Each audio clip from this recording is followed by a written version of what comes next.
UCA titulado El concepto de dignidad humana según la Corte Interamericana de Derechos Humanos, análisis de casos contenciosos y opiniones consultivas.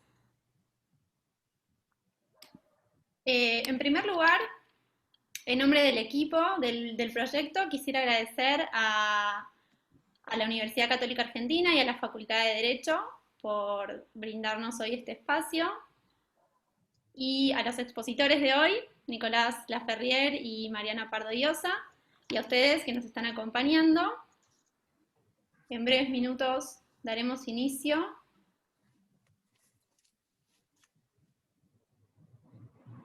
A este ciclo. La dinámica del webinar será la siguiente. Cada expositor tendrá alrededor de 25 minutos, durante los cuales desarrollará su exposición, y una vez que ellos dos hayan finalizado, iniciaremos un espacio de preguntas, que aprovecho a decirles pueden ir dejando en el chat de la plataforma, y yo las iré relevando. Si te parece, Nicolás, o cuando vos me digas, no sé si querés esperar unos minutos. Empezamos. ¿Estamos? Bueno, entonces damos inicio con la exposición de Nicolás Laferrier. Bueno, un gusto estar esta tarde aquí. Voy a compartir algunas reflexiones. Tenía un PowerPoint, pero me lo guardo, lo voy a usar como guía personal, pero no lo voy a compartir porque mucho de lo que voy a decir todavía es muy preliminar. Son ideas muy tentativas y quizás ya volcarlas en un PowerPoint es demasiado ponerlas grabarlas a piedra. Así que todavía permanece en el campo de lo que uno va reflexionando. Entonces, la primera aclaración es que esto es una aproximación al tema que venimos trabajando en este grupo de investigación. La verdad que llevamos bastante tiempo trabajando, discutiendo estos temas y dándole vueltas, así que lo que yo voy a proponer es una sistematización de algunos focos vinculados con la manera en que se usa el término dignidad en los tribunales, y bueno, después van a quedar algunas cuestiones pendientes y lo voy a compartir con ustedes y voy a estar abierto a las preguntas que ustedes quieran hacer. Van a ser 4 puntos que voy a tratar. El primero, además de una pequeña introducción, el primero es el legislador ante la dignidad, el segundo es la dignidad como fuente del derecho, el tercero es los tribunales y la dignidad, y el cuarto, cuestiones pendientes. Así que, bueno, con eso voy a ir haciendo el desarrollo. Bueno, empiezo por la introducción, ¿no? La dignidad es indudablemente un principio fundamental del derecho a los derechos humanos. Tan importante es que uno por momentos se pregunta, todos los casos, en todas las situaciones en las que está en juego un derecho humano, ¿deberíamos preguntarnos y garantizar la dignidad? Eso no significa que tenemos que estar haciendo una suerte de control de dignidad, es decir, en cada situación que nos encontramos deberíamos estar pensando si esta situación está afectando en algo la dignidad humana y aplicarla allí como, digamos, el gran principio de los derechos humanos, ¿no? Ciertamente no hacemos un control de libertad o un control de igualdad o de otros principios análogos, y tampoco hacemos un control de dignidad de tal manera que en cada caso estemos pensando, bueno, ¿cómo se resuelve la dignidad? Más bien la dignidad es un principio, pero que se va concretando en los distintos derechos y en las distintas maneras en que el legislador va regulando cada materia. Este es un poco un problema de fondo que yo voy a tener, o que mejor dicho, va a tener mi exposición, que es esta tensión entre la importancia que le damos a la dignidad, esa importancia fundacional que tiene la dignidad, y a su vez que su carácter es tan abierto, tan indeterminado de alguna manera, tan amplio, que necesita concreción. Y esto nos lleva entonces al primer tema que yo voy a desarrollar, que es justamente la dignidad y el legislador. O sea, en principio va a ser el legislador a quien le corresponda hacer la aplicación de la idea de dignidad. O sea, es el legislador el que, en el aquí y ahora de su misión, el que tiene que hacer las disposiciones internas para garantizar los derechos humanos. De hecho, en el sistema interamericano encontramos una norma como el artículo 2 de la Convención, que dice que las disposiciones, que los estados asumen el deber de dictar disposiciones internas, legislativas, especialmente para garantizar el respeto a los derechos humanos. Esto hace que el legislador tenga entonces, al momento en que delibera y en que decide adoptar alguna medida, que tener como norte la dignidad humana, así como tiene que tener como norte el respeto de los derechos, tiene que tener como respeto este principio fundamental. El legislador, en este sentido, va a plantear, o va, mejor dicho, a plasmar la dignidad de distintas maneras, y eso es lo que ahora vamos a ver al analizar la dignidad como fuente. Vale decir en este sentido, y reafirmando esto que decía el artículo 2, que justamente el mismo sistema de derechos humanos o el sistema de la Corte Interamericana se reconoce como de carácter subsidiario, lo cual está dando a entender que será en primer lugar esas disposiciones de orden interno de cada Estado las que concreten las exigencias que se derivan de la dignidad en el aquí y ahora de cada lugar. Si vamos al segundo punto, que es la dignidad como fuente del derecho, partimos de un principio que para mí, que soy profesor de Derecho Civil, nosotros habitualmente hablamos de las fuentes formales y las fuentes materiales. Para mí la dignidad es una fuente material, en el sentido de que no es una fuente vinculante al modo como es una ley, en principio, pues puede ser que sí, ahora vamos a ver, sino que es una fuente material, es decir, que tiene una autoridad propia de ser un principio. Santiago Legarre, cuando preparábamos esta charla, me pasó unos artículos, unos pasajes que él está preparando y me vino una idea muy, muy rica, que él dice, hay como una normatividad fundacional en ciertos principios. Me parece que la dignidad tiene algo de esa normatividad fundacional, pero a los fines de esta presentación yo quisiera distinguir tres situaciones o tres formas en que la dignidad es fuente. La primera es el derecho a la dignidad.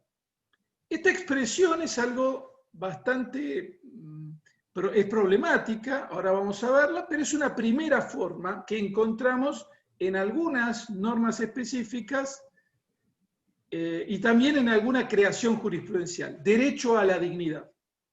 La segunda es la dignidad como calificación de un derecho. Este ejemplo típico es el trato digno. Por ejemplo, en Argentina, el trato digno lo encontramos en distintas legislaciones, como la del consumidor o la del paciente. Hay un derecho que es los derechos del consumidor y hay la palabra dignidad viene a calificar un aspecto de ese derecho. Y la tercera calidad de fuente, la tercera forma en que interviene como fuente es la dignidad como principio. Entonces, tres grandes ideas. La dignidad como derecho, derecho a la dignidad calificando un derecho, trato digno, vida digna, vivienda digna. Y la tercera, la dignidad como principio. Bien. El derecho a la dignidad tiene un carácter bastante problemático. Hay un autor israelí que es Aharon Barak, que ha escrito sobre la dignidad como derecho y la dignidad como valor, como principio, y dice, claro, el concepto de derecho a la dignidad tiende a ser un concepto que se superpone, en inglés overlaps, es decir, que se superpone con el contenido de muchos otros derechos. Es como un superderecho la dignidad, porque cuando se usa con esa figura, ¿no? A mi entender, no es correcto hablar de derecho a la dignidad. La dignidad más bien siempre es un principio que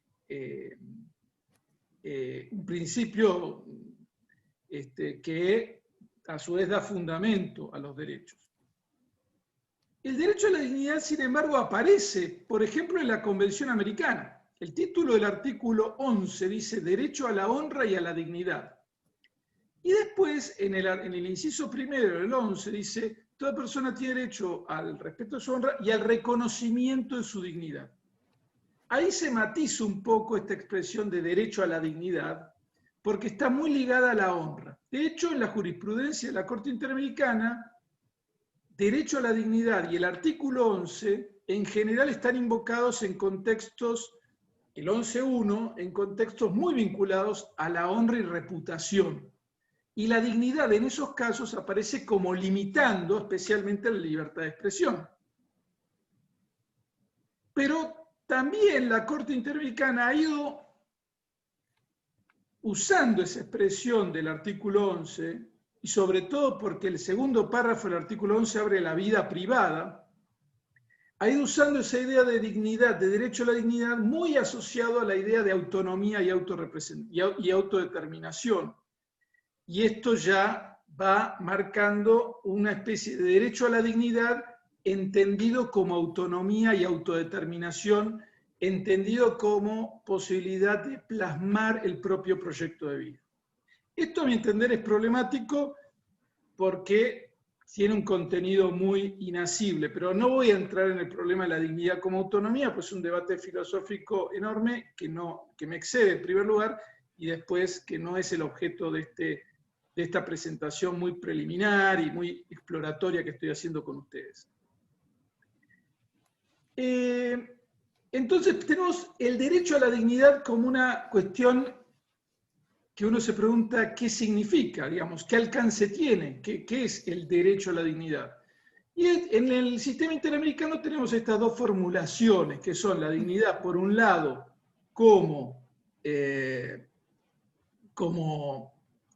honra y reputación, y por el otro, como autodeterminación. Vamos al trato digno. Bueno, la cuestión del trato digno, por ejemplo, en la legislación argentina aparece con la ley de contrato de trabajo, aparece con la ley de derecho del consumidor, con la ley de derechos del paciente, esta idea de dignidad calificando un derecho. ¿tá? Por ejemplo, en la ley de contrato de trabajo la dignidad aparece en relación a la manera en que se hacen los controles personales a justamente los empleados. En el consumidor es un concepto muy importante el de trato digno. Y en el paciente lo estamos viendo en estos días. Hemos visto cosas muy dolorosas en medio de la pandemia, desproporcionadas, como esta cuestión de no permitir que un paciente reciba asistencia religiosa en su última enfermedad por motivo de pandemia, o no permitir que un paciente pueda ver a sus familiares. Claramente, a mi entender, ahí no se respeta la idea de trato digno que tiene derecho el paciente. Ahora bien, ahí dignidad aparece como calificando un derecho y entonces no tiene un carácter todavía tan abierto, tan indeterminado para ser aplicado por el tribunal. El legislador ha como dado una cierta guía, una cierta pauta interpretativa. Y finalmente el principio de dignidad. Bueno, la idea del principio está involucrada en todos los, digamos, en todos los derechos, y este es un principio fundamental. Tiene lo que yo decía antes, como comentaba de Santiago Legarre, esa idea de una normatividad fundacional. Me parece a mí que tiene una presencia, diríamos, de fondo, que en principio no va a estar en juego, no va a ser implicada en una cuestión, pero en ciertos casos puede haber una aplicación directa. Ahora vamos a ir a eso. Ejemplos de esta idea de principio positivizado, o sea, que la idea del principio de dignidad está positivizado, bueno, en la mayoría de los tratados de derechos humanos se habla de la dignidad del ser humano. Especialmente el ejemplo típico es la Declaración Universal, artículo 1, todos los seres humanos nacen libres e iguales en dignidad y derechos, o sea, ahí hay la dignidad como principio. Y llamativamente en el Código Civil y Comercial, en el artículo 51, toda persona tiene derecho al reconocimiento de su dignidad. Artículo 51 del Código como un principio fundamental, ubicado en el libro primero, influyendo sobre la persona humana en la parte de derechos personalísimos. Y esto después se repite. Por ejemplo, el artículo 279 del Código Civil y Comercial dice que los actos jurídicos no pueden afectar la dignidad.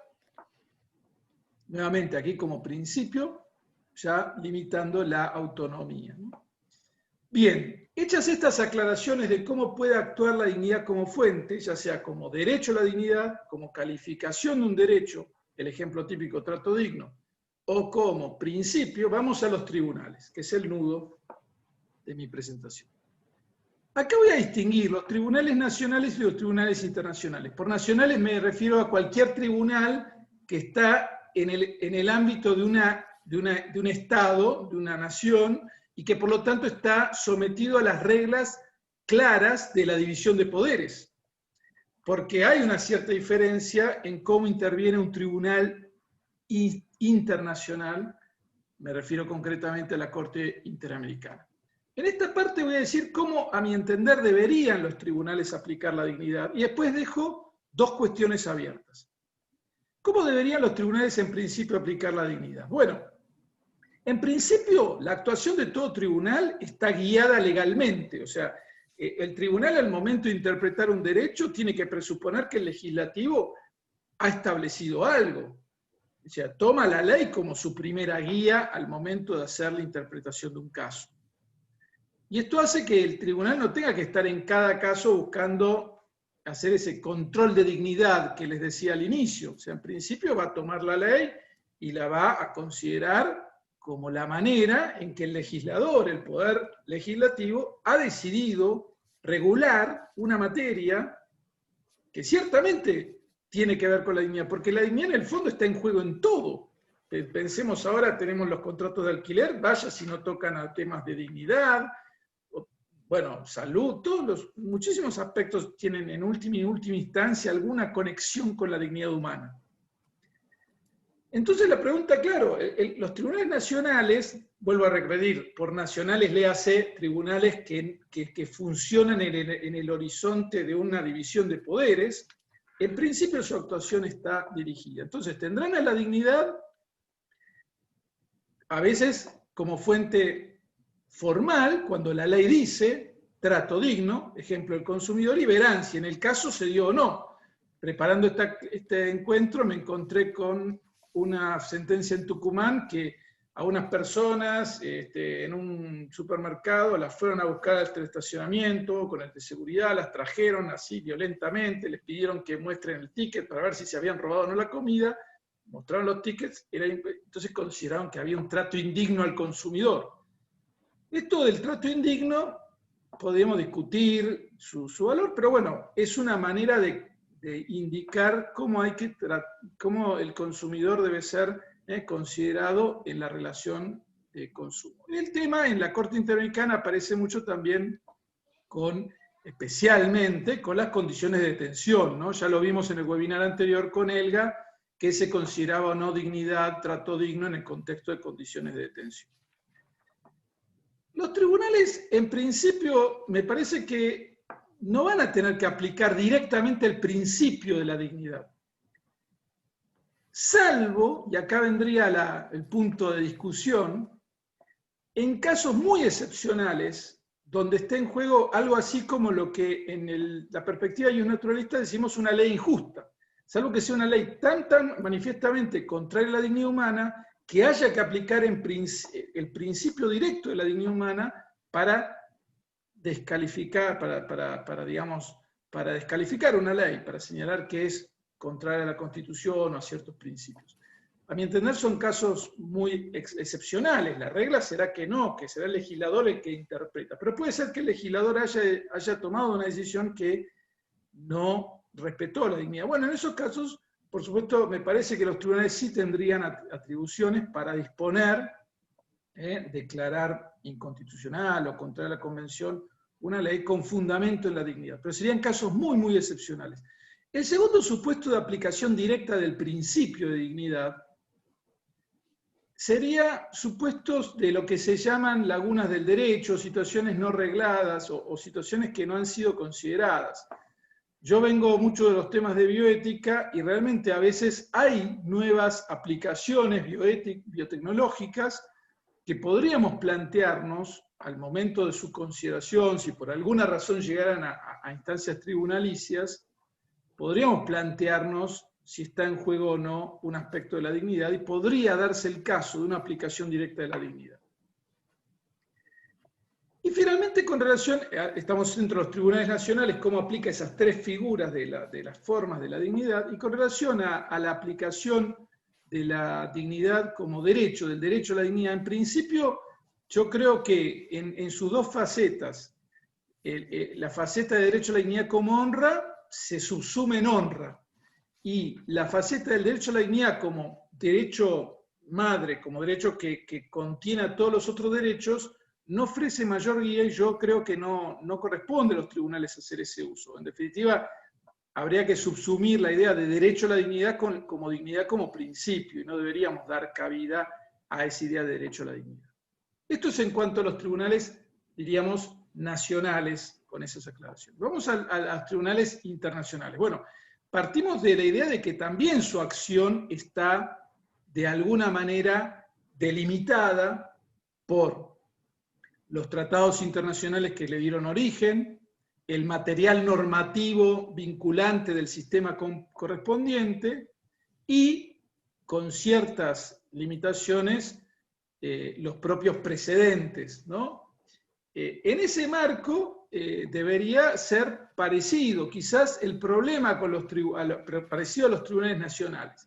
El problema con los tribunales internacionales probablemente sea que justamente este material normativo vinculante, que de alguna manera ellos tienen que tener en cuenta, suele tener términos amplios. Por ejemplo, en el sistema interamericano, indudablemente, la Convención Americana en muchos temas deja esta indeterminación. Entonces, pareciera que hay una mayor libertad en los tribunales internacionales a, por así decirlo, expandir el uso de la dignidad y al no haber un poder legislativo tan, digamos, claramente diferenciado como en un ámbito de un Estado local, un Estado parte, esto parece más abierto, más indeterminado y el Tribunal Internacional parece como más proclive a una forma de interpretar la dignidad expansiva, digamos, hacer una mayor aplicación de la dignidad.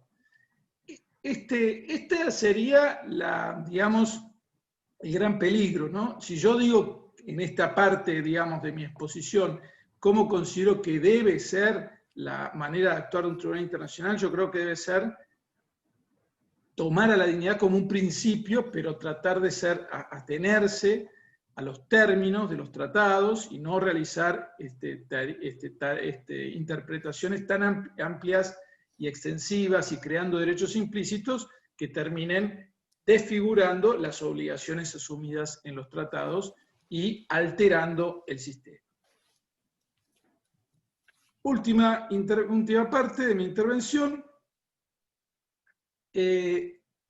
¿Cuáles son, diríamos, las cuestiones que quedan pendientes para hablar ahora y para nosotros en la investigación de esto que les acabo de decir? En primer lugar, ¿cómo es la actuación de la Corte Interamericana en esto? Ese es el objeto central de nuestro estudio, cómo ha sido el uso de la dignidad en este sentido por parte de la Corte. Y uno, en principio, empieza a ver que hay como etapas, hay un uso de la dignidad como autonomía y un uso expansivo de la dignidad de los últimos años, del 2012 para acá, centralmente, a partir sobre todo del caso Atala Rifo. Si bien tiene como precedente Ximénez López, evidentemente Atala Rifo marca un punto de inflexión y esto trae una serie de problemas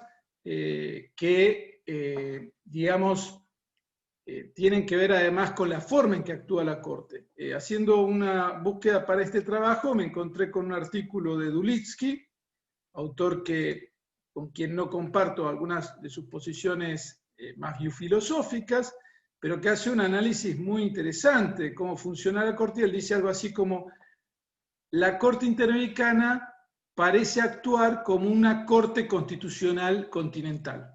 En lugar de ser una Corte subsidiaria, que de alguna manera debe respetar lo que los tribunales locales deciden, tiende a actuar como una Corte Constitucional, fijando el derecho con carácter enormemente expansivo en sus pretensiones, en sus alcances, con una extralimitación en sus funciones, estableciendo prácticamente legislaciones y ampliando su material, la pretensión normativa de sus decisiones a través del control de convencionalidad, y esto realmente trae una serie de problemas. Un segundo problema de la Corte es lo que Sagüe llama, de la Corte Interamericana, la vaguedad de su sistema de precedentes. O sea, la Corte Interamericana realmente es muy compleja en cómo maneja sus precedentes, en el sentido de que no tiene una delimitación clara de los problemas y del alcance de cada resolución, sí que hay que hacer toda una búsqueda para saber qué es lo que se ha resuelto y qué es lo vinculante de cada fallo, que son consideraciones que suman al argumento, pero que no tienen un carácter de vinculante. Y además a esto se suma el problema de lo subsidiario o no subsidiario, o se actúa como Corte Constitucional.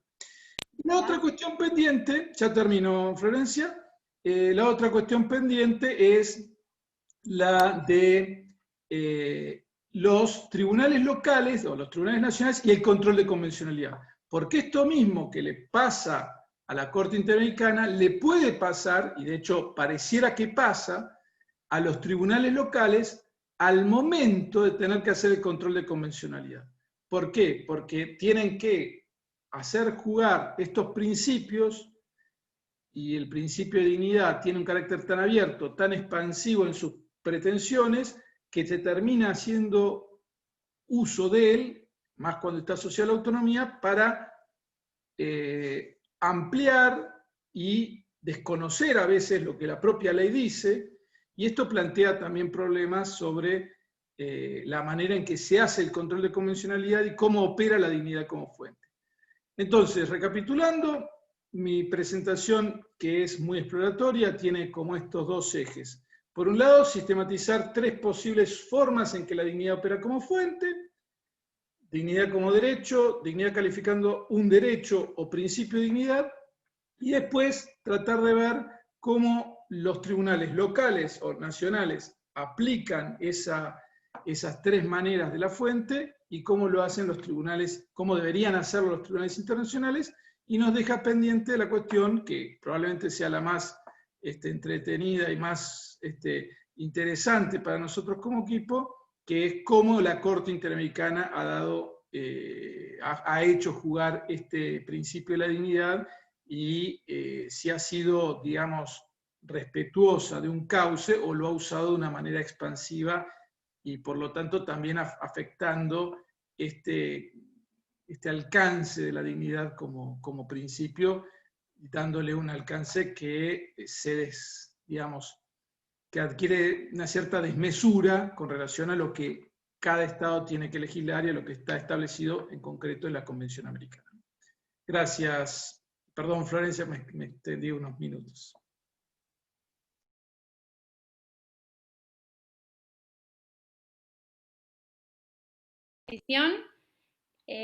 Recuerden que pueden ir dejando preguntas a través del chat.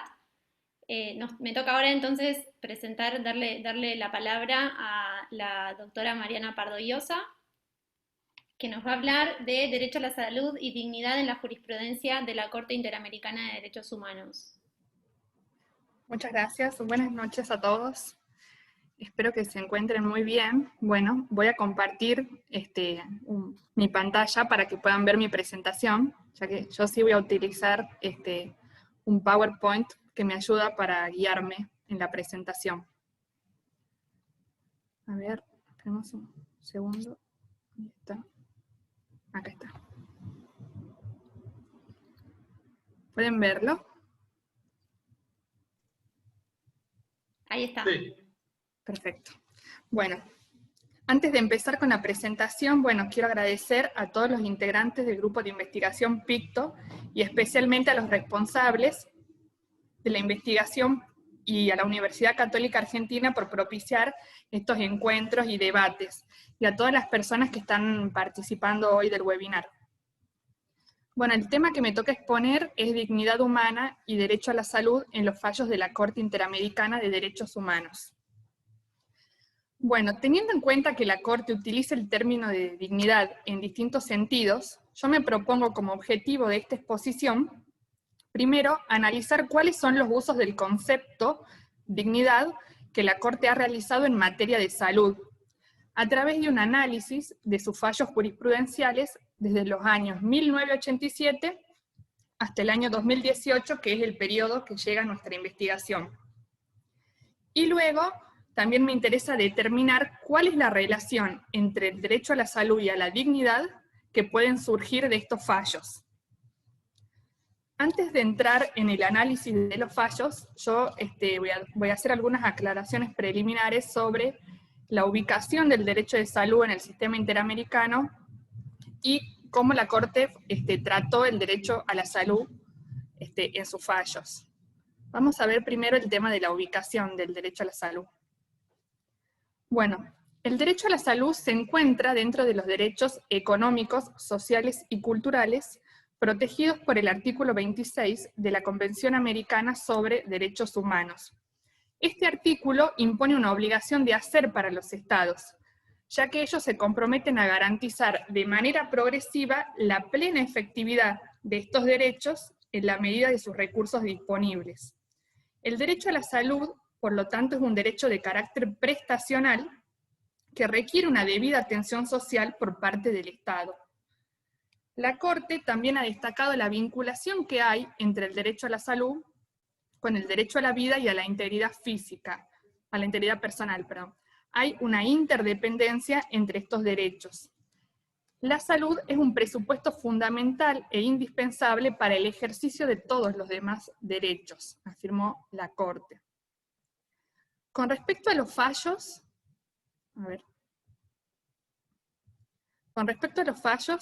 de la Corte, podemos decir que entre el año 1987 y el año 2018, la Corte ha resuelto 372 casos contenciosos, pero solo 14 se refieren al derecho a la salud. Y estos van desde el año 2004 al 2018, ¿sí? Entonces, mi exposición se va a basar en estos años, del 2004 al 2018, va a comprender estas etapas. Con respecto al tratamiento que le da la Corte al derecho a la salud, puedo distinguir yo en sus fallos dos etapas. Una etapa de justiciabilidad indirecta y otra etapa de justiciabilidad directa, ¿sí? Bueno, en los casos anteriores al 2018, en donde se constataron violaciones al derecho a la salud, la Corte decide no declarar la violación del artículo 26, que contiene el derecho a la salud, sino que a partir del artículo 4, que es el derecho a la vida, va a desarrollar el concepto de vida digna para condenar todas las violaciones al derecho a la salud. Y recién, en el año 2018, con el caso Poblete Vilches versus Chile, en este caso recién la Corte va a declarar la violación directa del derecho a la salud contenido en el artículo 26. Entonces es importante que tengamos en cuenta estas dos etapas. ¿Sí? A ver. Ahí está. Ahora vamos a entrar nosotros en la etapa de justiciabilidad indirecta. Vamos a analizar los fallos de esta etapa, ¿sí?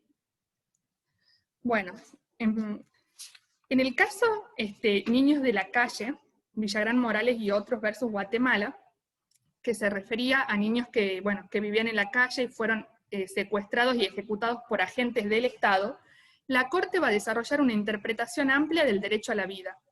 Y va a decir que el derecho fundamental a la vida comprende no solo el derecho de todo ser humano de no ser privado de la vida arbitrariamente, sino también el derecho a que no se le impide el acceso a condiciones que le garanticen una existencia digna. la Corte va a afirmar que el Estado debe garantizar las condiciones de vida digna, ¿sí? Este criterio fue reiterado por la Corte en el caso Instituto de Reeducación al Menor versus Paraguay, y en el caso de la comunidad indígena Yaxche-Axa versus Paraguay. En estos dos casos, la Corte declara la violación del derecho a la vida digna porque no tenían acceso a las prestaciones básicas del derecho a la salud. Tampoco tenían vivienda digna ni agua potable, entre otras cosas, ¿sí? De estos fallos, de estos tres fallos, yo saco las siguientes conclusiones con respecto a la relación que hay entre el concepto de vida digna y salud. La salud, junto con la educación, es un pilar fundamental del derecho a la vida digna, ¿sí? De las obligaciones de asegurar las condiciones de vida digna, va a surgir la operatividad del derecho a la salud. Y la exigibilidad del derecho a la salud va a depender de la comprensión del concepto de vida digna. Es decir, cuando yo más comprenda la expresión dignidad, más voy a entender cuál es el contenido, el alcance y los límites del derecho a la salud. Por eso es tan importante entender esta noción de vida digna para poder establecer el criterio de exigibilidad del derecho a la salud, ¿sí? Ahora, con respecto a los usos que hace del concepto vida digna la Corte, en estos fallos, podemos decir que el concepto es dinámico. ¿Por qué? Porque se refiere a condiciones. Dice, el Estado debe asegurar las condiciones de vida digna. Luego hace una enumeración de cuáles serían estas condiciones, como el acceso a los servicios de salud y a la educación, pero no da una definición sobre dignidad. Por lo tanto, este concepto se asemeja más a una descripción que a una definición. No sabemos bien qué es lo que la Corte entiende por dignidad, pero sí sabemos cuándo la dignidad ha sido violada, ¿sí? Por otro lado, este término, vida digna, también es usado como un criterio de interpretación para ampliar el contenido de los derechos humanos, porque no es lo mismo decir que el Estado debe asegurar el derecho a la vida, que decir que el Estado debe asegurar el derecho a la vida digna, ¿sí? Hay una ampliación de derechos a favor de la persona. Y con respecto al uso también del concepto, puede corresponder a la visión que entiende a la dignidad como autonomía o como valor sustantivo. ¿Qué sería como autonomía? En el caso de entender la dignidad como autonomía, es una dignidad entendida como facultad para autodeterminarse, ¿sí? La facultad de la persona para autodeterminarse, y en este caso, la ampliación de los derechos obedece al respeto al proyecto de vida que la persona elige, ¿sí? La salud como un respeto al proyecto de vida de esa persona. Y la visión que entiende la salud como un valor sustantivo hace referencia a la dignidad como excelencia en el ser, que le corresponde a todo hombre por el solo hecho de ser tal, a todo ser humano, ¿sí? Y en este caso la salud sería un bien básico de la existencia, ya que ningún individuo podría llevar una vida digna si no tiene el acceso a los bienes básicos como es la salud, ¿sí? Bueno, entonces, como les decía yo, en estos fallos no podemos determinar bien qué entiende la Corte por dignidad, pero avanzando en su jurisprudencia, podemos ver que empieza a desarrollar un concepto de dignidad más ligado a la autonomía. Entonces llegamos a estos tres casos, que es el caso Ximene López versus Brasil, el caso Artavia Murillo y otros versus Costa Rica, y el caso IB versus Bolivia, ¿sí? Bueno, en estos tres casos entonces estos tres casos tienen en común que se encontraba en juego el consentimiento del paciente, y la Corte va a decir que la dignidad se relaciona con el desarrollo de la libre personalidad del sujeto, ¿sí? Me voy a detener en el caso Artavia Murillo, para hacer algunas explicaciones de este caso porque me parece muy interesante. El caso Artavia Murillo llega a la Corte Interamericana de Derechos Humanos porque el Estado de Costa Rica prohibió a un grupo de parejas el acceso a las técnicas de la fecundación in vitro. En el debate de este caso encontramos múltiples referencias a la dignidad. Tenemos, por un lado, la dignidad como valor sustantivo, que fue invocada por el Estado de Costa Rica para prohibir las técnicas de fecundación in vitro, ya que consideraba que estas técnicas afectaban la vida y la dignidad del embrión. Y por otro lado, también encontramos en el debate la dignidad como autonomía, ¿sí?, que fue invocada por la mayoría de los miembros de la Corte al considerar que se había afectado el derecho de decidir de las parejas, de decidir el tipo de tratamiento que querían realizar para ejercer sus derechos sexuales y reproductivos, ¿sí? Encontramos entonces estos dos conceptos acá de dignidad. En este caso, la dignidad como autonomía se impone sobre la dignidad del embrión. La Corte condena al Estado de Costa Rica y ordena que incluya la fecundación in vitro dentro de sus programas y tratamientos de salud. Podemos decir entonces que en este caso vida digna para la Corte implica que las personas puedan acceder a las técnicas médicas necesarias para ejercer de manera autónoma sus derechos reproductivos, sin que se ponga ningún tipo de limitaciones, ni siquiera la vida y la dignidad de los embriones humanos. Este tema fue analizado por el doctor Laferrière en uno de sus trabajos del equipo de investigación que está próximo a publicarse, ¿sí? Entonces, bueno, siguiendo en esta línea de la dignidad como autonomía, llegamos al último caso de justiciabilidad. Llegamos a la justiciabilidad directa del derecho a la salud, y nos encontramos con el caso de Poblete Vilches versus Chile. Este caso, bueno, en este caso la Corte declara por primera vez la violación del derecho a la salud, contenido en el artículo 26, y va a desarrollar el contenido del derecho a la salud en situaciones de urgencia. Yo me voy a detener en este caso, en explicar los hechos, porque es evidente la similitud que guarda con las situaciones de pandemia que estamos atravesando. En enero del año 2001, el señor Poblete Vilches, que era un adulto mayor de 76 años, ingresó al hospital público Sotero del Río de Chile a causa de una insuficiencia respiratoria grave. Los médicos le practicaron una intervención quirúrgica sin solicitarle su consentimiento informado, ya que se encontraba inconsciente. Tampoco se solicitó el consentimiento de su familia. Luego de la operación, se le dio el alta temprana sin mayores indicaciones. 2 semanas más tarde, Poblete Vilches ingresó nuevamente al hospital público en estado grave, requiriendo un respirador mecánico y un tratamiento adecuado para salvar su vida.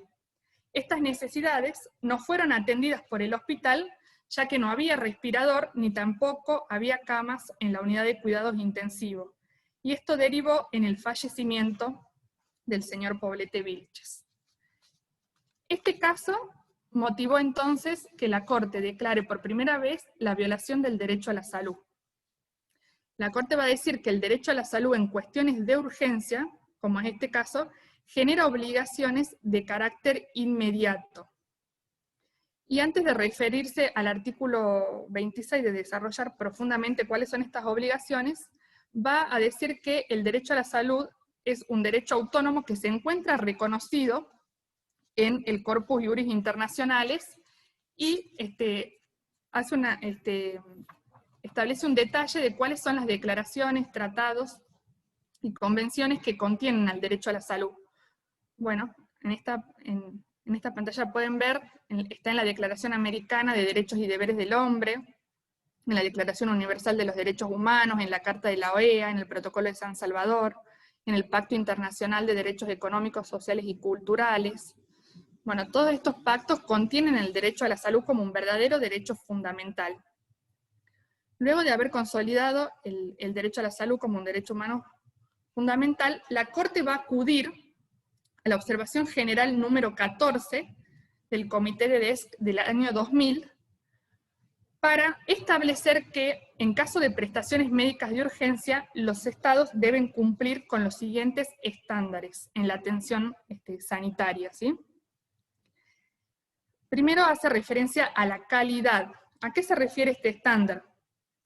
Que la infraestructura de los hospitales y servicios de salud sean adecuadas para satisfacer las necesidades básicas y urgentes. Es decir, que el personal médico esté capacitado y se cuenten con medicamentos y todo el equipo hospitalario para atender las cuestiones de urgencia. Después va a hacer referencia a la accesibilidad, y con esto se va a referir que los establecimientos, bienes y servicios de salud deben ser accesibles a todas las personas sin discriminación. Va a hablar de una accesibilidad física, de una accesibilidad económica y del acceso a la información, que puedan tener acceso a la información en lo que refiere a tratamiento y diagnóstico. Después se va a referir al tema de la disponibilidad, es decir que se pueda contar con números suficientes de establecimientos, bienes y servicios de salud en proporción con la población, ¿sí? De las ciudades en donde se encuentran estos establecimientos. Y por último se va a referir a la aceptabilidad, ¿sí? Es decir que esto quiere decir que el paciente debe ser informado sobre su diagnóstico, sobre su tratamiento, y frente a esto se debe respetar su voluntad. Este estándar hace referencia entonces a dos cuestiones: al respeto de la autonomía del paciente y al principio del consentimiento informado en la relación médico-paciente.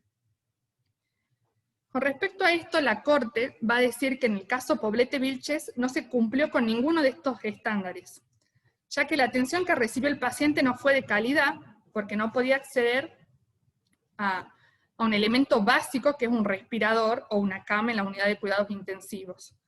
Tampoco se cumplió con el tema de la accesibilidad, ya que Poblete-Vilches fue discriminado, dice la Corte, en razón de ser un adulto mayor, ¿sí? Su edad fue una limitante para que reciba el tratamiento requerido.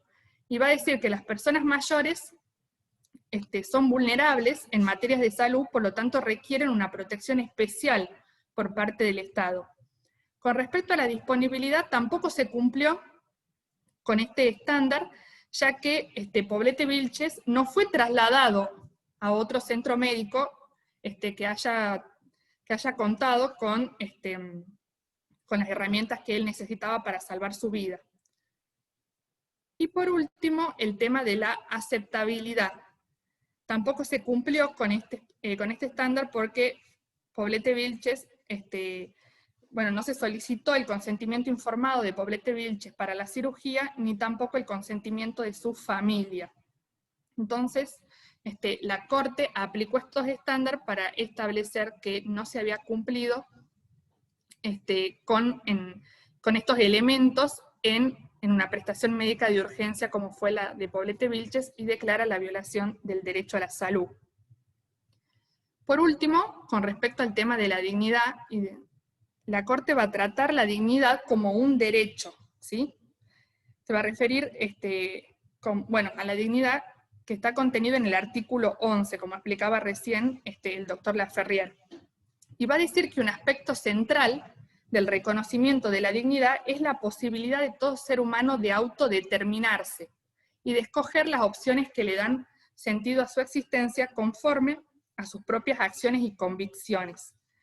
Esto ya había sido, este principio ya había sido aplicado en el caso IB versus Bolivia y en el caso Ximene López. También ya había dicho esto la Corte de la dignidad en referencia a la autodeterminación de la persona, ¿sí? Y también con respecto al consentimiento va a decir que una expresión de la dignidad en materia de salud es el consentimiento informado, que debe ser previo y libre, previo, libre e informado, y debe ser anterior a la práctica médica, debe ser obtenido por la institución de salud, ¿sí? Está a cargo de la institución de salud. La Corte establece que hay una relación entre la obtención de consentimiento informado, la autonomía personal y la libertad para tomar decisiones sobre el propio cuerpo. En este caso, la Corte consideró que fue afectado el derecho a la dignidad del paciente y de sus familiares, porque no pudieron expresar el consentimiento informado. Entonces declara la violación del derecho a la vida, del derecho a la integridad física, del derecho a la salud, y también del derecho a la dignidad, contenido en el artículo 11, y del derecho a la libertad, contenido en el artículo 7, porque va a decir que el paciente no pudo tomar decisiones libres en materia de salud. ¿Sí? Como conclusión de esta exposición, se advierte una tendencia cada vez mayor a identificar dignidad como autonomía en relación a los elementos de accesibilidad y aceptabilidad del derecho a la salud. ¿Sí? Hay un cambio de paradigma en el derecho a la salud y en la relación médico-paciente, ya que se le da preeminencia a la autonomía del paciente. Entonces, el criterio de exigibilidad del derecho a la salud es un criterio subjetivo, que es la autonomía de la persona. Es el propio individuo quien va a determinar su estado de salud, ¿sí? En este paradigma. ¿Cuáles son las implicancias que tiene esto? Bueno, nos encontramos con la salud como pretensión de recibir el máximo nivel de atención sanitaria posible definido por el propio individuo, ¿sí? Entonces, ¿cuál es el límite? ¿Cómo fijar un límite a esta autonomía? ¿Sí? ¿Puede el Estado cubrir todos los deseos y todas las expectativas de bienestar que tenga el sujeto sin que colapse el sistema de salud? Elian Pregno se pregunta si es posible que sea todo para todos y gratis. ¿Puede el Estado cumplir con esto? Para terminar, quiero decir que esta situación de pandemia pone de manifiesto, por un lado, las debilidades y carencias de nuestro sistema de salud, y por el otro, la necesidad que tenemos de encontrar criterios objetivos para determinar cuáles son las prestaciones básicas del derecho a la salud que el Estado debe garantizar, a fin de evitar tener que lamentar la pérdida de la vida de los más vulnerables o de los que no tienen autonomía. Nada más. Muchas gracias, Mariana. Bueno, si les parece, damos inicio entonces a las preguntas. Nicolás, te leo las preguntas que han formulado para vos, para que las puedas anotar y las vayas contestando. Bien. La primera es, respecto al uso que hace la Corte Interamericana sobre la dignidad como derecho, ¿pudo encontrar alguna sentencia cuya solución haya sido contraria a la dignidad? ¿Cuál y por qué?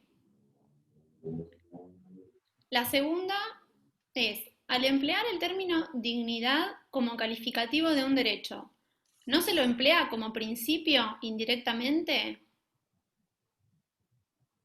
Y la tercera dice, ¿hasta qué punto cree que tiene sentido hablar de un derecho a la dignidad?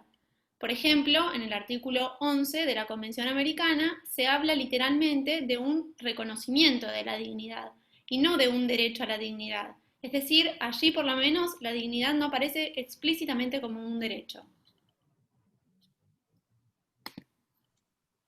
Bueno, gracias por las preguntas. La primera, no recuerdo sentencia donde haya dicho que está en juego la dignidad como derecho y que haya sido una solución contraria. Pero de todos modos, como dije allí en mi presentación, de alguna manera esto es muy exploratorio, esta cuestión pendiente, el análisis bien a fondo de toda la base de sentencias. Recuerdo que nuestro equipo de investigación es un proyecto de 2 años, el primer año lo dedicamos a hacer un fichaje de todas las sentencias, desde el inicio hasta el 2018 inclusive. De ese fichaje hicimos toda una separación de los usos de la dignidad, identificamos los párrafos, diríamos, donde aparece la dignidad.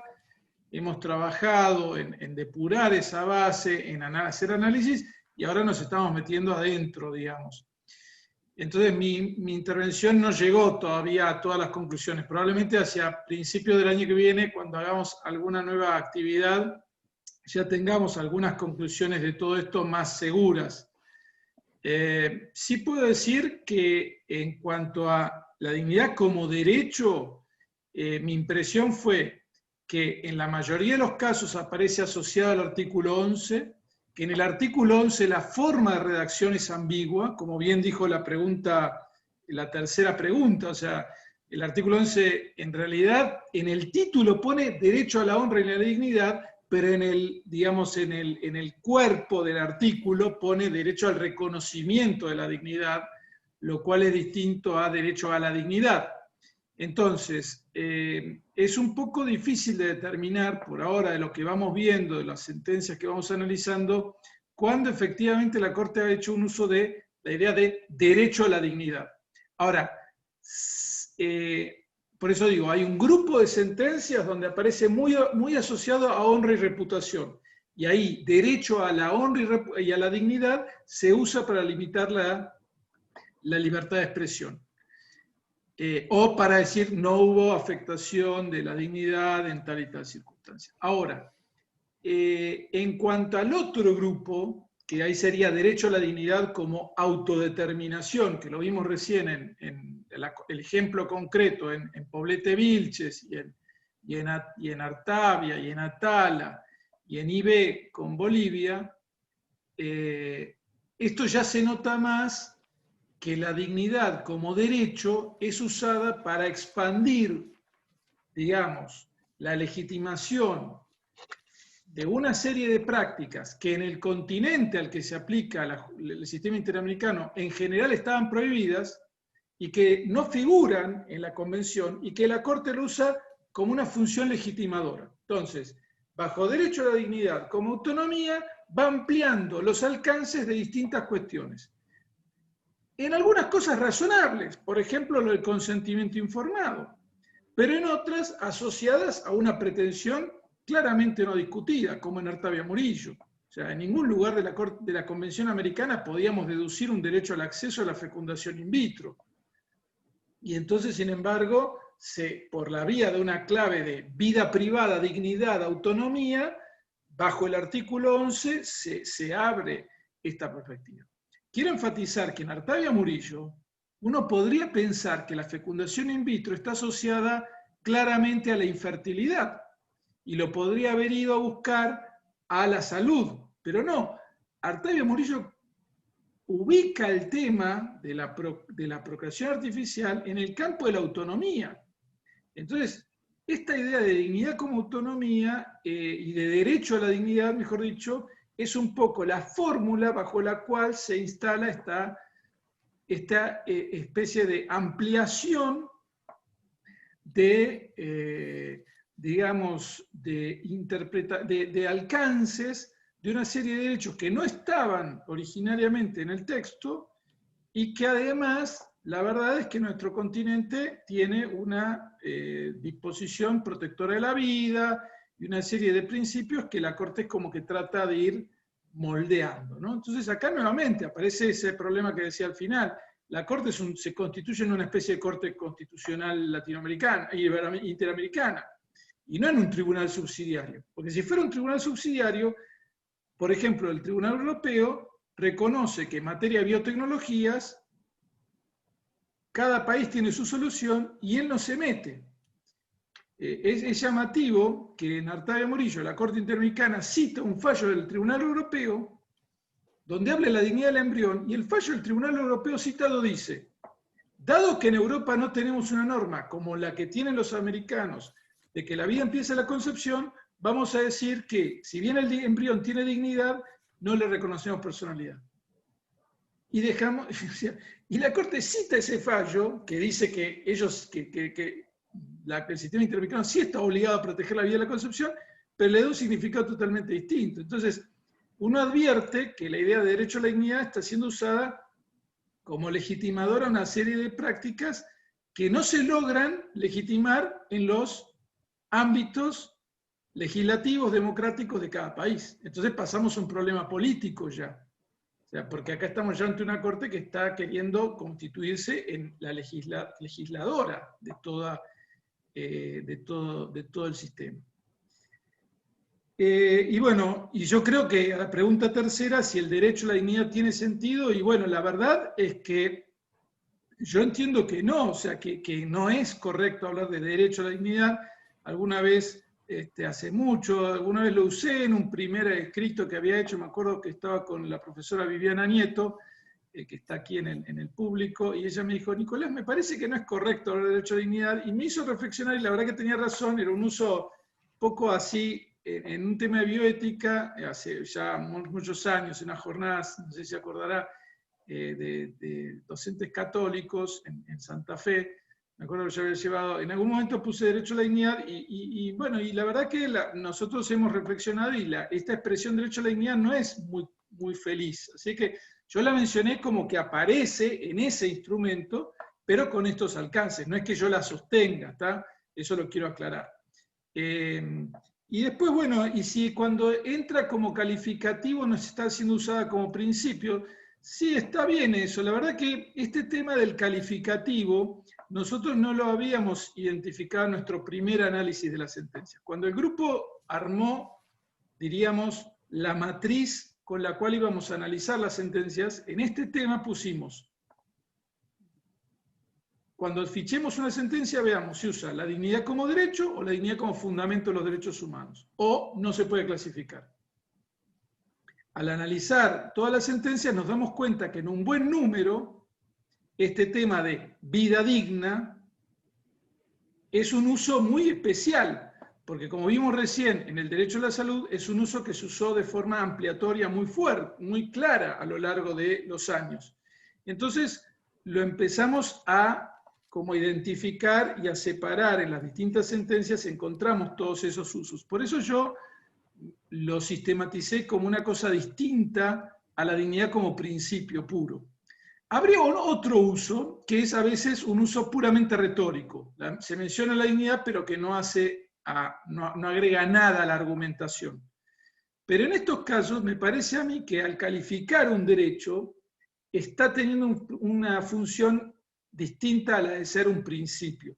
Pero es un tema abierto. A quien hizo la pregunta viene bien si quiere también hacer sus propuestas, sus comentarios, porque nosotros lo estamos, digamos, estamos haciendo estamos en esta tarea de sistematizar el material que vamos encontrando, ¿no? Entonces nos encontramos realmente que fue decisivo, porque acá lo vieron muy bien con la explicación que hizo Mariana, cómo vida digna entra en un momento con el fallo de Niños de la Calle, y a partir de ahí va teniendo distintas aplicaciones. Con salud aparece en el 2004 por primera vez, y ahí va vida digna, hace todo su camino hasta llegar a la justiciabilidad directa. Entonces realmente hay ahí un uso de la dignidad que le da a un derecho que originariamente era muy claro como derecho a la vida, que no te maten, podríamos decir, empieza a convertirse en vida digna, que es un concepto que ya se vincula con temas sociales y económicos, y sale, diríamos, de la clasificación de los derechos clásicos de primera generación y se pasa a un derecho económico, social y cultural, vida. De hecho es notable porque justamente en Artavia Murillo el derecho más claro que había era la vida del embrión, pero se recurre a vida digna de los requirentes de la técnica, y vida digna de los requirentes vence, podríamos decir, a vida del embrión. Entonces, hay como una especie de primacía de la autonomía, y en el campo de las biotecnologías, una primacía de la vida entendida como autonomía, que termina tornando absolutamente secundaria y disponible la vida biológica. Hay una especie de idea de vida digna asociada a la autonomía que vence siempre a la pura vida biológica, ¿no? Y eso es preocupante porque justamente la vida es ante todo un valor que tiene como sustrato una conexión directísima con el cuerpo humano, con la existencia de un cuerpo vivo.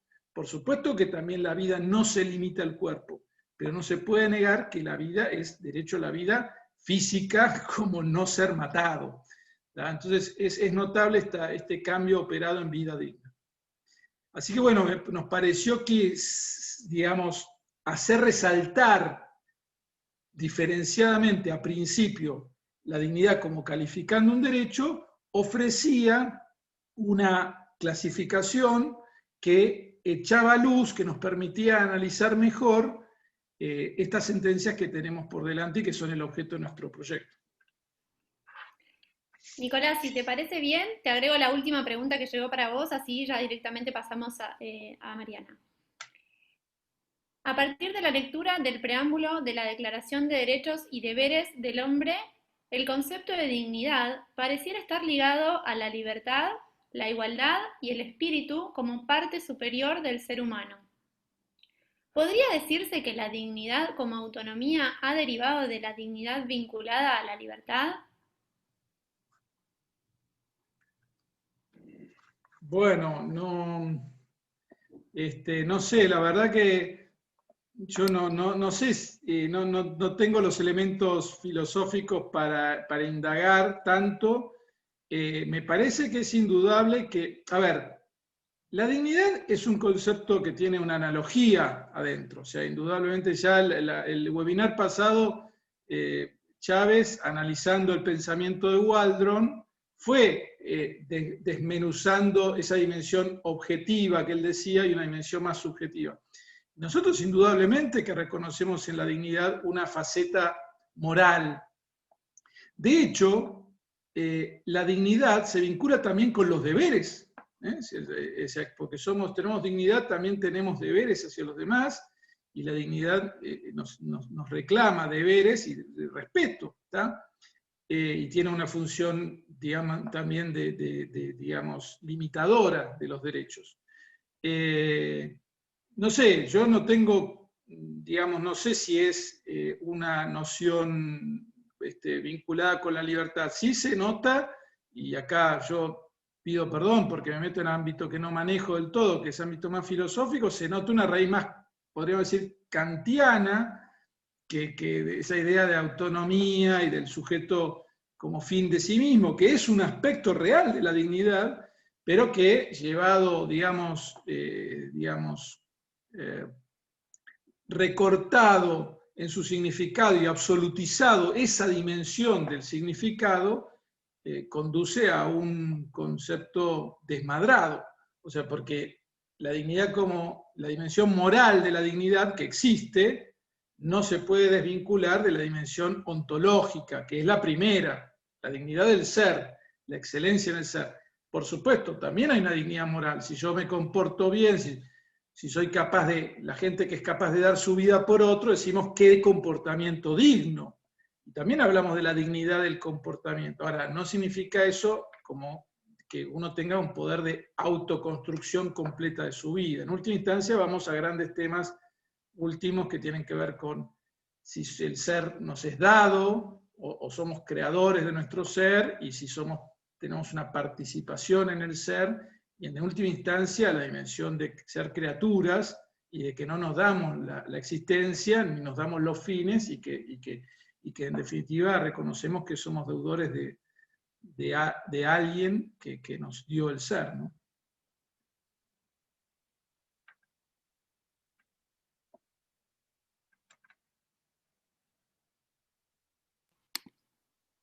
Te leo las preguntas. Son las siguientes. ¿Por qué crees que la Corte trataba el derecho a la salud de manera indirecta? En las sentencias analizadas sobre derecho a la salud con fundamento en la autonomía, ¿encontraste alguna decisión que en aras de la salud haya ido contra la salud de los involucrados? Y la tercera sería, si a raíz de tus análisis de estos temas, preferirías que la Corte directamente no usara el concepto de dignidad.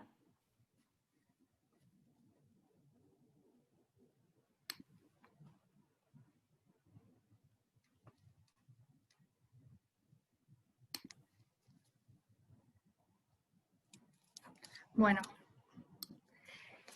a la primera pregunta, ¿por qué creo que la Corte trata el concepto de dignidad de manera indirecta, bueno, esto ha sido muy discutido, pero voy a hacer alusión al artículo 26. El artículo 26 contiene una cláusula de progresividad, ya que dice que los estados deben garantizar los derechos económicos, sociales y culturales de manera progresiva en la medida de sus recursos disponibles. Esta cláusula de progresividad mucho tiempo puso en duda la exigibilidad de estos derechos, es decir, si realmente eran derechos exigibles, si era un artículo normativo o era meramente declarativo. ¿Por qué? Porque la progresividad implica un marco de flexibilidad para los estados, en el sentido de que ellos van a cumplir con estos derechos, pero en un plazo de tiempo, ¿sí? No es una obligación inmediata.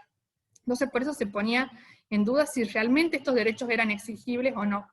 Pero en el caso Acevedo Buendía versus Perú, la Corte habló sobre esto y dijo que el artículo 26 realmente contiene verdaderas obligaciones jurídicas para los estados, y luego, en el caso Lagos del Campo versus Perú, la Corte declara por primera vez la violación del artículo 26 en un caso que se refería a derechos laborales. Entonces, realmente, bueno, lo definió como verdaderas obligaciones jurídicas. Pero hasta ese tiempo, como estaba en duda esto de la exigibilidad, la Corte decide tratar el derecho a la salud de manera indirecta por medio del concepto de vida digna. También valiéndose de esta interdependencia que hay entre el concepto de salud y el concepto de vida e integridad física. ¿Sí? Bueno, en el caso de Artaya Murillo me parece que va en contra de la dignidad de los embriones. O sea, el resultado del fallo va en contra de la salud de los embriones. Por eso yo decía que la dignidad como autonomía, y también lo decía el profesor Laferrier recién, se impone sobre la dignidad de los embriones humanos. Y esto de que hacía referencia a que las parejas pueden ejercer sus derechos reproductivos de manera autónoma sin ningún límite, ni siquiera la dignidad del embrión ni el derecho a la vida de ellos. Me parece que en ese caso está afectando la dignidad de estos interesados que también están en el juicio, que son los embriones. De hecho, el Estado en su defensa alegaba la situación de estos embriones. Y con respecto a si la tercera pregunta era, ¿me la podrías repetir?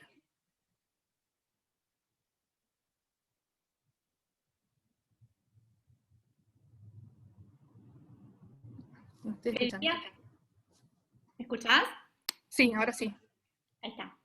Si a raíz de tus análisis de estos temas, preferirías que la Corte directamente no usara el concepto de dignidad. Bueno, yo preferiría que lo utilizara, digamos, a favor de la dignidad, perdón, a favor de la naturaleza humana, o sea, que lo utilizara de manera correcta, como un valor sustantivo, no como autonomía, porque termina desvirtuando incluso el derecho a la salud, porque el derecho a la salud ya no va a proteger la vida o la dignidad de la persona, sino la libertad, ¿sí? Los deseos de autoexpresión del individuo. Entonces desvirtúa el derecho a la salud, que pasa de ser un derecho que busca la igualdad material, pasa a ser un derecho que busca la libertad absoluta, ¿sí? de las personas. Por eso creo que la respuesta sería que use el concepto de dignidad, pero en protección del valor sustantivo de la persona, ¿sí?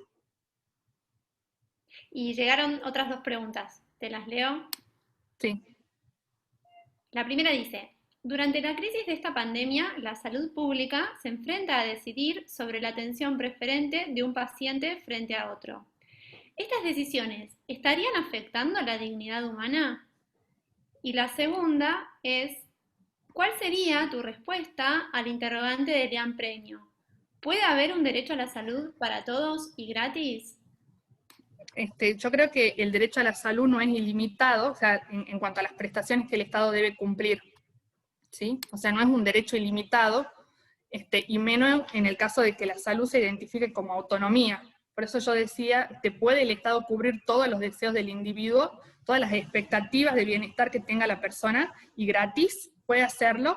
Y realmente no, porque el Estado tiene una escasa partida para atender a los asuntos sanitarios, por eso se debe determinar cuáles son las prestaciones básicas del derecho a la salud que debe garantizar, porque no puede hacer frente a todos los deseos de la persona. Por eso yo decía, este paradigma de salud, que hace referencia a que el propio individuo determina su estado de salud, hacia dónde nos lleva, cuál es el límite, ¿sí? Terminamos lamentando la pérdida de aquellas personas que no tienen autonomía o de las personas más vulnerables, ¿sí? Porque quedan afuera del acceso a la salud. Entonces, bueno, en ese sentido yo creo que es evidente que el Estado no puede cubrir,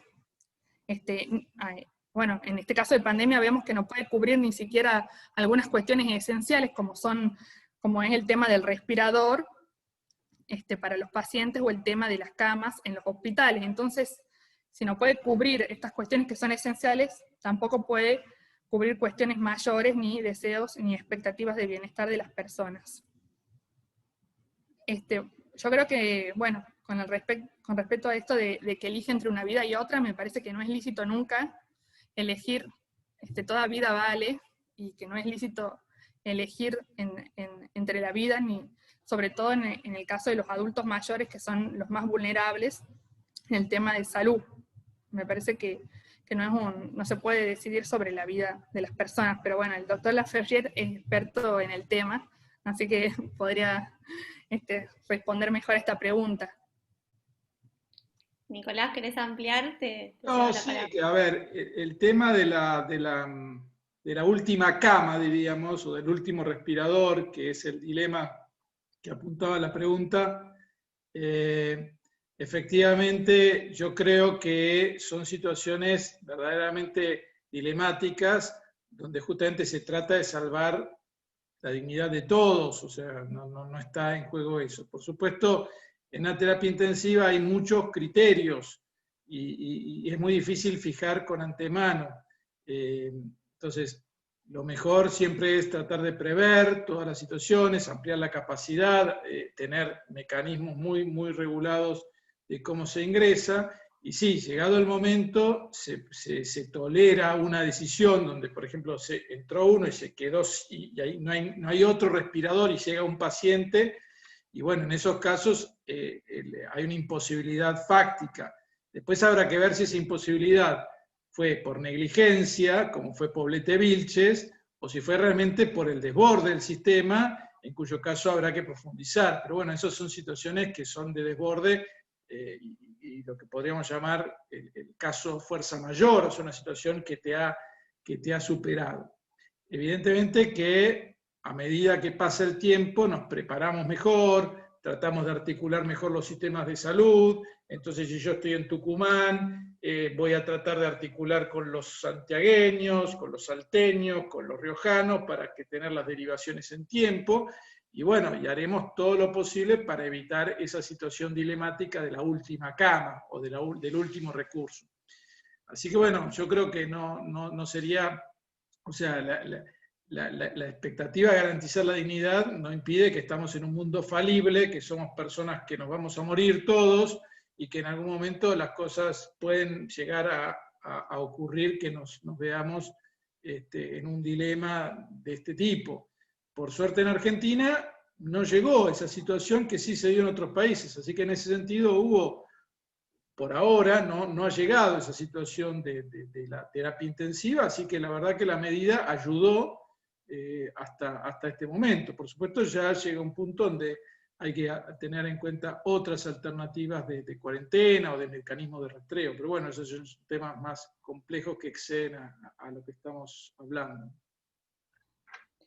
Muchas gracias, Nicolás. Bueno, quería agregar que esta pregunta de la situación de pandemia viene desde Perú, nos manda saludos Luis Ramírez Moscoso, así que especialmente desde Perú. Bueno, si no hay más preguntas, damos por finalizado entonces este segundo ciclo. Los invitamos a acompañarnos en los siguientes, probablemente haya uno en octubre y otro en noviembre, que ya estaremos enviando las invitaciones correspondientes. Así que, bueno, muchas gracias por acompañarnos, muchas gracias nuevamente a los expositores y a la Facultad de Derecho de la Universidad Católica. Buenas noches.